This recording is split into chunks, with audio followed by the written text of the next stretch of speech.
Seandainya sekarang sedang ada promo 5% untuk 3 tahun fix, nah itu kita bisa bayar 2%, kemudian kita ikut promo yang 5% lagi. Ada bank yang seperti itu. Banknya siapa?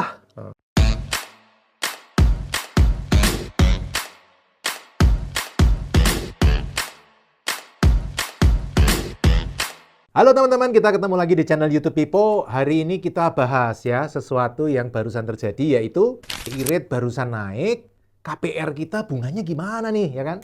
Kemarin kan barusan BI rate naik ya dari 6% ke 6,25. Nah, efeknya gimana ke KPR? Kalau efek ke deposito, saya nggak punya deposito. Jadi kita fokus saja bahas KPR. Terutama untuk teman-teman yang kadang nggak sadar bahwa angsurannya naik. Contoh untuk teman-teman kita yang ambil KI. Nah, kalau KPR kan angsurannya rata tuh. Jadi begitu ada naik angsuran dikit, kita langsung tahu, angsurannya naik. Itu kan tahu. Tapi untuk teman-teman yang di KI, kredit investasi, itu kadang nggak sadar bahwa bunganya naik. Karena secara umum biasanya KI itu kan yang rata diratain angsuran pokoknya, angsuran bunganya mengikuti, sehingga total angsuran cenderung turun terus. Kadang kita lupa, ingatnya cuma angsuran pertama, angsuran kedua lebih kecil, angsuran ketiga lebih kecil, angsuran keempat lebih kecil, kadang naik kita nggak terasa karena kita settingnya bayarnya di angsuran pertama. Karena itu teman-teman, cek angsuran kita, apakah angsuran kita naik atau tidak. Nah, seandainya angsuran naik, ini KPR maupun KI ya, sama. Teman-teman, kok naik gimana, Pak? nah kita punya banyak pilihan. Teman-teman, satu, ya teman-teman kalau nggak masalah ya nggak apa-apa juga. Ada loh yang nggak masalah, saya pernah ketemu salah satu teman, saya bilang bunganya naik. Dia bilang, nggak masalah lah, saya masih bisa untung. Ya nggak apa-apa juga, itu kan sultan-sultan kalau sudah uangnya banyak itu nggak apa-apa. Tapi kalau kayak saya, rakyat jelantah, kaum umbi-umbian gini, naik 0,25% aja dihitung ya kan. Waduh, naik 0,25% nih. Caranya gimana biar turun? Nah, karena saya pernah hitung-hitung juga dengan kapasitas kredit saya, kalau turun 1%, wow, setahun bisa beli mobil mewah 1 unit, jadi akan sangat bermanfaat bagi saya. Daripada saya harus buka minimarket baru, beresiko kan, ada resiko, lebih baik saya nurunin bunga, income-nya bisa naik. Balik lagi teman-teman, jadi kalau alternatifnya, kalau bunganya naik, sehingga angsuran naik, itu satu, ya kalau mau dibiarin ya nggak apa-apa. Tapi kalau teman-teman mau minta penurunan bunga, teman-teman kirim surat. Saya biasanya sih telepon dulu ke marketingnya, AO-nya, mau turunin. Nanti dia bilang, Aduh, Pak, nggak bisa ini, gini. terus caranya gimana biar bisa? Pertanyaannya gitu teman-teman, jangan bisa nggak bisa. Kalau nggak bisa atau nggak bisa, jawabannya dia pasti nggak bisa. Tanyanya caranya biar turun gimana? Nanti dia ngasih tahu. Oh iya, Pak, ambil ini, produk ini, gitu ya? Ya, kalau teman-teman mau silahkan. Tapi kalau teman-teman nggak butuh ya jangan. Angsurannya diturunin, nambah biaya di tempat lain ya jangan, dihitung lagi. Atau alternatif ke berikutnya adalah kita ngomong, ya kita sensitif bunga. Kalau nggak turun ya mungkin kita akan pertimbangkan untuk pindah ke bank lain. Ya kalau nggak boleh turun. Biasanya sih boleh teman-teman turun.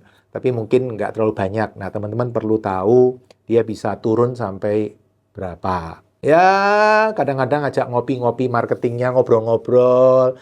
Kan jadi ada gambaran. Oh, ada yang lain rate-nya segini ya. Rate saya segini. Jadi ada gambaran kira-kira kita bisa nawar sampai berapa. Tapi ada bank lain juga. Ada satu bank ya, saya kalau nggak salah. Dia punya program migrasi.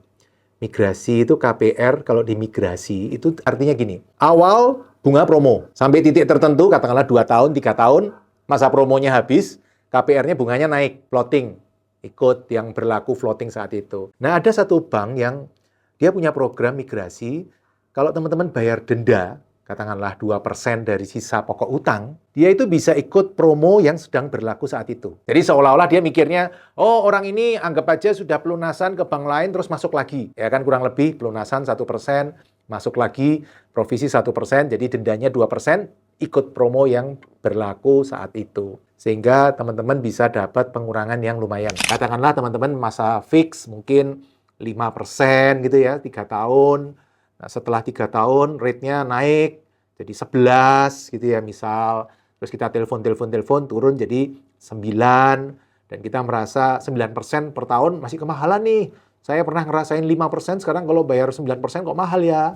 Nah, seandainya sekarang sedang ada promo 5% untuk 3 tahun fix, nah itu kita bisa bayar 2%, kemudian kita ikut promo yang 5% lagi. Ada bank yang seperti itu. Banknya siapa? Yang teman-teman tahu nanti tulis di komen ya. Saya nggak mau nyebutin, saya nggak di-endorse, nanti salah lagi ya kan. Itu cara lain. Jadi teman-teman bisa kalau bunganya naik, teman-teman tanya ada program migrasi atau tidak. Tentu ada lagi program bank yang lain adalah dikaitkan dengan tabungan. Ada juga. Jadi kalau tabungannya besar, bunganya jadi ikut turun. Itu ada. Itu mungkin ada di berapa? 3 atau 4 bank yang punya produk seperti ini. Jadi teman-teman, KPR itu produknya banyak banget. Kadang-kadang kalau kita jelasin nggak selesai-selesai. Cara terakhir teman-teman adalah pindah bank. Nah, sebelum pindah bank teman-teman, tentu teman-teman pertimbangkan banyak hal. Ya, ada yang perlu dipertimbangkan, teman-teman hitung apakah cara ini menguntungkan atau tidak. Kalau menguntungkan, ya silahkan teman-teman jalan, ya kan?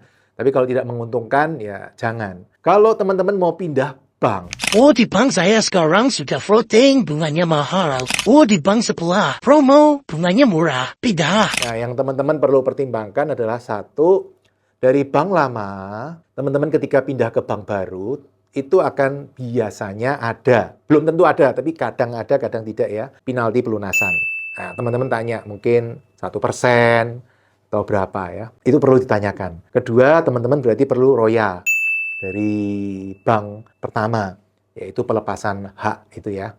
Mungkin ada biayanya di notaris, teman-teman tanya aja, mungkin 500.000 atau 1 juta atau berapa, saya nggak tahu. Tiap notaris bisa beda-beda, tergantung macam-macam hal. Nah, ini di bank asal. Dan kalau teman-teman KPR, ketika teman-teman pindah, bank lama teman-teman jangan lupa urus refund asuransinya. Masih ada asuransi jiwa yang belum kepake.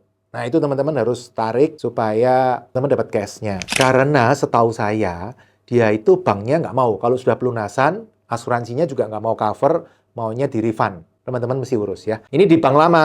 Nah, bank baru gimana? Nah, ketika teman-teman pindah ke bank baru, baik teman-teman ada 2 cara ya. Satu, take over. Jadi bank baru men-take over KPR bank lama, termasuk sertifikatnya. Nanti bank baru yang langsung transfer uangnya ke bank lama, itu namanya take over. Take over juga jenisnya banyak, teman-teman. Take over doang, atau take over top up. Jadi take over, nanti ditambahin kreditnya. Pak, ini kan jaminan suka nilainya udah turun jauh nih Pak. Setelah di appraisal ternyata masih ada sisa. Bapak mau ambil nggak? Itu juga bisa, itu kredit namanya take over top up. Tidak semua bank mau take over. Ada bank yang tidak mau, tapi tidak banyak. Sebagian besar mau. Ada bank-bank yang tidak mau karena ribet. Kadang ya, dipersulit sama bank lama ya kan. Jadinya orangnya waktunya habis. Kadang juga ada resiko, sudah transfer, sertifikatnya nggak keluar-keluar, sehingga menimbulkan resiko di bank baru. Jadi ada yang mau, ada yang tidak. Itu kalau take over. Alternatifnya kalau banknya tidak mau take over, gimana dong? Ya pelunasan di sini, di bank lama pelunasan, terus masuk ke bank baru sebagai multiguna. Tapi kalau seperti ini, berarti teman-teman perlu bridging loan. Bridging loan itu pinjaman sementara. Ada sih, di luar ada yang nawar-nawarin bridging itu, ada juga. Ini teman-teman perlu pertimbangkan ya. Di bank baru, nanti teman-teman akan kena beberapa biaya baru ya. 1 provisi, 2 admin, 3 biaya appraisal, 4 asuransi jiwa baru, karena yang di tempat lama sudah ditutup, masuk ke tempat yang baru kena asuransi lagi. Padahal asuransi kan biaya akuisisi ada ya, jadi tidak 100% premi, tapi ada biaya akuisisi juga. Plus nanti ada hak tanggungan ke notaris, harus pengikatan ulang lagi. Dan jangan lupa, kalau teman-teman pindah ke bank baru, tanyain penalti pelunasannya berapa. Jangan sampai teman-teman pindah sini, tahun berikutnya dihajar bunga tinggi lagi, penaltinya malah mahal. Jadi teman-teman terjebak di bank baru. Nah, teman-teman harus benar-benar mempertimbangkan angka-angka itu. Ini kalau ngomong untung rugi. Kalau di luar itu kan banyak. Bisa jadi teman-teman, ya saya memang pengen top up Pak, karena saya punya alternatif pengembangan bisnis baru, kredit yang paling murah selama ini kan KPR dibanding kredit-kredit yang lain. Nah, salah satunya dengan top up tadi. Nah, teman-teman kalau masih ruwet, yuk kita hitung-hitung. Nah, teman-teman silahkan di komen. Siapa tahu teman-teman ada yang mengalami kenaikan bunga, tulis di situ. Nanti kita coba pelajarin mana yang bisa jadi case. Nanti kita hitung secara benar untung ruginya antara teman-teman menjalani kenaikan bunga atau pindah bank. Tulis di komen, nanti kita pilih mana yang paling memungkinkan. Oke, selamat menghitung, salam Passive Income Property. Terima kasih telah mengikuti video hingga selesai. Untuk yang belum subscribe, ayo subscribe channel Pipo Hargianto dan klik lonceng notifikasi untuk mengikuti video-video selanjutnya. Teman-teman juga bisa mengikuti seminar-seminar gratis yang saya bagikan. Silakan daftar melalui nomor berikut.